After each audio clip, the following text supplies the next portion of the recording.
बोलिए राधा रानी की जय। आज हम बरसाने में राधा रानी महल में हैं। एक प्रसंग याद आ गया। भगवान श्री कृष्ण जब धरा पर पृथ्वी का भार दूर करने के लिए आना चाहते थे तो भगवान ने राधे से कहा, राधा आपको हमारे साथ मृतलोक में चलना है। राधा बोली, मैं तो मृतलोक में जा ही नहीं सकती। क्यों? मेरा तो धाम ही गोलोक धाम है, मैं बिना गोलोक के कहीं रह ही नहीं सकती। तो भगवान बोले, कोई भी रास्ता निकालो, आपको हमारे साथ चलना है, क्योंकि राधे के बिन कृष्ण आधा है। राधा मिलती है तभी कृष्ण पूर्ण होता है। बहुत आग्रह करने पर माता राधा रानी ने भगवान श्री कृष्ण से कहा, यदि मुझे जाना है तो पहले स्वर्ग को जाना पड़ेगा। तो पहले भगवान का बैकुंठ धाम मृतलोक में प्रकट हुआ है, जिसको हम लोग 84 कोस की परिक्रमा के नाम से जानते हैं। ये इतना स्वर्ग है, स्वर्ग लोक है। तो हम लोग ये समझें, जब कभी भी ब्रज में आते हैं तो ब्रज साक्षात बैकुंठ है, भगवान का नित्य निवास है, राधा जी का नित्य निवास है। हम लोग आज उनके नित्य निवास में माता के चरणों में बैठकर एक रात्रि राधे राधे कृष्ण कृष्ण का जाप किया है। आज ये परम सौभाग्य का विषय है। और तो राधा यहाँ आई, आने के बाद कुछ बाल लीलाएं भगवान की हुई। एक बार राधा कृष्ण का मिलन हुआ। जब मिलन हुआ तो संध्या काल हो गया।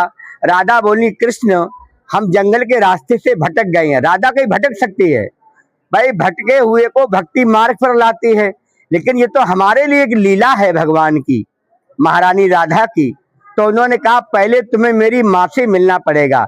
मेरी माँ ने राधा तुम्हें देखा नहीं है, और मैं ये चाहता हूँ कि आप मेरी माँ को भी दर्शन दें, क्योंकि मेरी माँ बहुत परेशान रहती है। आपके जाने से उसकी परेशानियां दूर हो सकती हैं। क्यों?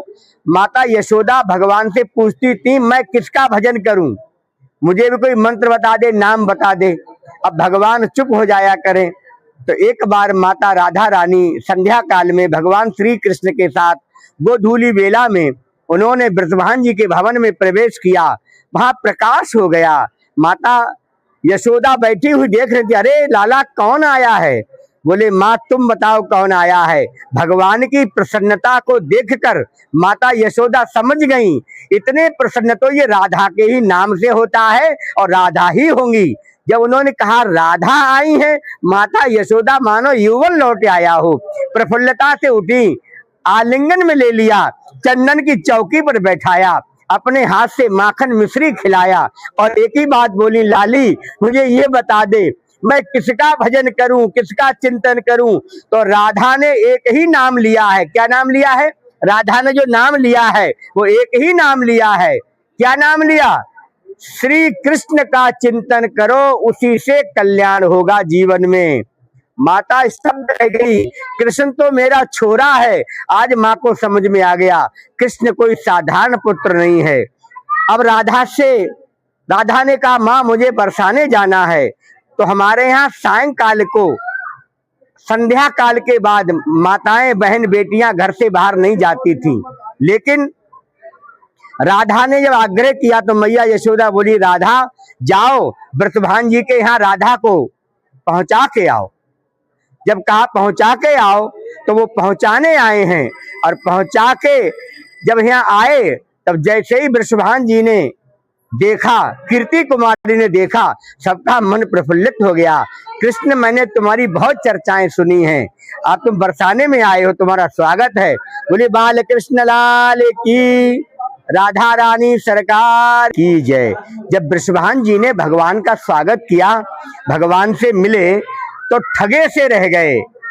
भगवान की छवि को देखकर आंखें, पलकों ने अपना काम बंद कर दिया। इतना आत्म सुख मिला, भगवान की सेवा की। भगवान बोले, आज यहीं ठहर जाओ। नंद जी बोले, ब्रजभान जी बोले, आज यहीं ठहर जाओ। तो भगवान बोले, नहीं मैया प्रतीक्षा करेगी। तो भगवान जैसे ही गए हैं तो राधा से भगवान ने बीच में एक बात कही, राधा अब ये ब्रज छूटेगा, आपको मेरा साथ चलना है तो ब्रज छोड़ना पड़ेगा। राधा बोली मैं तो स्वर्ग छोड़ ही नहीं सकती, मैं तो बैकुंठ में ही रहती हूँ, 84 कोष के ही मध्य में मैं रह सकती हूँ। भगवान बोली चलो यथा। भगवान ने यहाँ से गमन किया, भगवान घर पहुंचे, राधा ने अन्न जल सबका परित्याग कर दिया। भगवान के बिछोह के संवाद को सुनकर भगवान के मुखारबिंद से राधा रानी को बड़ा क्षोभ हुआ और राधा ने अन्न जल का परित्याग कर दिया। भूख नींद सब गायब हो गई, निरंतर कृष्ण चिंतन में लालायित रहती हैं। एक दिन वृषभान जी ने कहा राधे तुम्हारा स्वास्थ्य खराब है, ऐसा करो तुम्हें किसी वैद्य को बुलाता हूँ। उन्होंने वैद्य को बुलाया, वैद्य ने नाड़ी देखी तो नाड़ी देखकर वैद्य नई नई औषधियां देता है, लेकिन कोई औषधि काम नहीं आती है। तो एक हमारे संत ने लिखा है, नवजिया वैद्य क्या देखे मुझे दिल की बीमारी है, कभी कफ रोग बतलाए कभी तासीर गर्मी की, और जिगर का हाल ना जाने अभी तो तू अनाड़ी है। क्योंकि मुझे मेरे कृष्ण से मिलाओगे वही मेरी औषधि है, और कृष्ण यदि नहीं मिलेंगे तो मेरा जीवन रक्षण होना मुश्किल है। तत्काल कृष्ण को बुलाया गया। भगवान श्री कृष्ण को बुलाकर मैया यशोदा से आग्रह किया। मैया यशोदा ने कृष्ण जी को भेजा।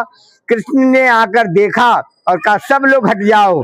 एक बार प्रेम से श्री राधा रानी के सिर पर हाथ फेरते हुए भगवान क्या बोले हैं, श्री राधे प्रिय राधे, राधे राधे प्रिया प्रिया, प्रिय श्यामा प्रिय श्यामा, श्यामा श्यामा प्रिया प्रिया। भगवान कृष्ण के मुखारबिंद से राधा का नाम उद्घोष हुआ है और राधा नाम तब से सिद्ध हो गया, राधा स्वस्थ हो गई। भगवान ने इसी पर एक महारासलीला का आयोजन किया है, ये आगे के एपिसोड में बताया जाएगा। आप किसी को किसी तरह का कोई शंका हो, प्रश्न हो, तो भक्ति वर्षा 1008 यूट्यूब चैनल को सब्सक्राइब करें। आध्यात्मिक मंथन फेसबुक पर, कामधेनु गौशाला कृष्णा विहार फेसबुक पर आप अपनी जिज्ञासा शांत कर सकते हैं। आपके प्रश्न का अवश्य उत्तर दिया जाएगा और आप लोग संपर्क कर सकते हैं हमारे चैनल से। हमारे कांटेक्ट नंबर हैं। और इसी के साथ सभी के लिए मंगल कामना करते हुए राधा रानी दरबार से सभी का मंगल हो, सभी का कल्याण हो, सभी राधा रानी नाम में अनुरक्त हो जाएं, कृष्ण नाम में अनुरक्त हो जाएं, ऐसी सब के लिए भगवान राधा रानी से प्रार्थना। बोली जय जय श्री राधे श्याम, बाल कृष्ण लाल की जय।